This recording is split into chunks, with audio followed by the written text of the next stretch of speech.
Hello and welcome to All This With Athis, where we are going over the biggest gaming news in the last week. There are not a lot of big releases and updates this week, but there are a ton of announcements and other pieces of news. Let's get started. Firmament, a puzzle adventure game released by Cyan Worlds, released this Thursday. The game focuses heavily on deep storytelling and world building alongside puzzles. The game runs in both standard mode as well as with a VR headset. The game is currently sitting at a 61% positive rating, with a lot of criticism citing several bugs, lack of polish, the game being shallow, and many more issues. Supraland, 6 inches under, the puzzle and exploration game released on Steam in January of 2022, has now released on consoles and is now available on the PS5, Xbox Series X and S, PS4, and Xbox One. The Secret of Gloomrot update for V-Rising released this Wednesday and is now available for everyone who owns the base game. This is just a reminder for all Guild Wars 2 players that the next content update and the conclusion to the Ender Dragon storyline will be releasing tomorrow, May 23rd. With the release of the patch, ArenaNet also announced that there will be Twitch drops for the next week where you can earn several in-game rewards,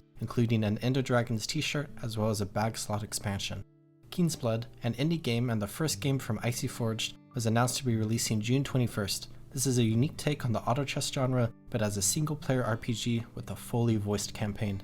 Mortal Kombat 1 was announced as a soft reboot to the Mortal Kombat series and will be releasing September 19th. Many people are concerned about the monetization of the game, with the game itself costing $70 USD, having pre-order characters, season passes, and also having microtransactions on top. Halo announced that the Infection game mode will be added to Halo Infinite in Season 4, coming June 20th. A gameplay reveal trailer for Lords of the Fallen was released. The dark fantasy action RPG will be released on October 13th for PC, PS5, and Xbox Series X and S. The game is a sequel to the game of the same name, Lords of the Fallen, released in 2014. Blizzard has announced that they have scrapped most of their plans for adding PvE content to Overwatch 2. Blizzard announced a soft sequel to Overwatch in 2019 as a necessity to implement a PvE campaign and a hero progression system into the game. The team then shifted most of their focus to developing PvE content for Overwatch 2, leaving the original game on life support, and then being forced to launch Overwatch 2 without the PvE content and limited PvP editions in order to sustain the game. Those 3.5 years of effort are now not releasing,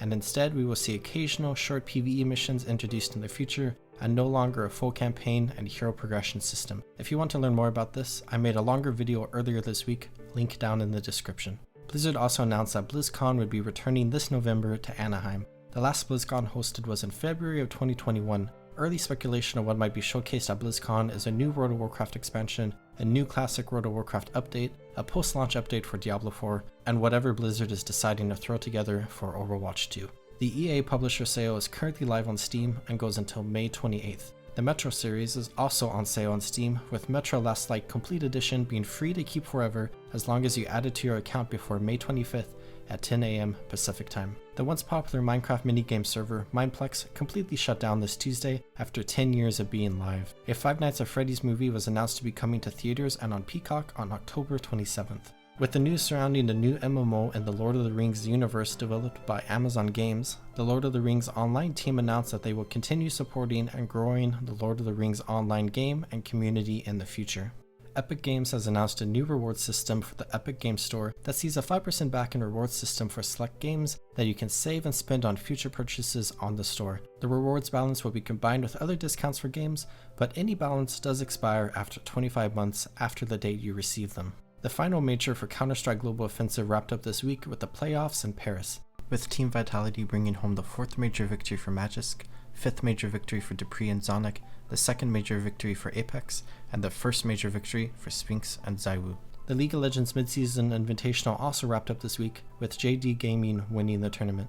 In the world of Valorant, all 3 of the major VCT leagues finished up their group stages this week, with Loud placing number 1 in North America, Fnatic placing number 1 in EMEA, and DRX placing number 1 in Pacific. The top 6 teams in each region are now starting the playoff stage to decide which 3 teams in North America and which 3 teams in Pacific will qualify for Masters next month, as well as Champions later this year, and which of the top 4 teams in EMEA will qualify for Masters, with the top 3 performing EMEA teams at Masters qualifying for Champions later this year. All other teams will go to a last chance qualifier tournament to fight for an additional slot for Champions for each of the regions, with the second last chance slot being given to the region who wins Masters. Ascension tournaments have been announced for all 3 major VCT regions, where the top teams from each smaller Challengers regions will face off with each other later this year, with one team from each major region being promoted and added into a new slot in each major VCT league next year.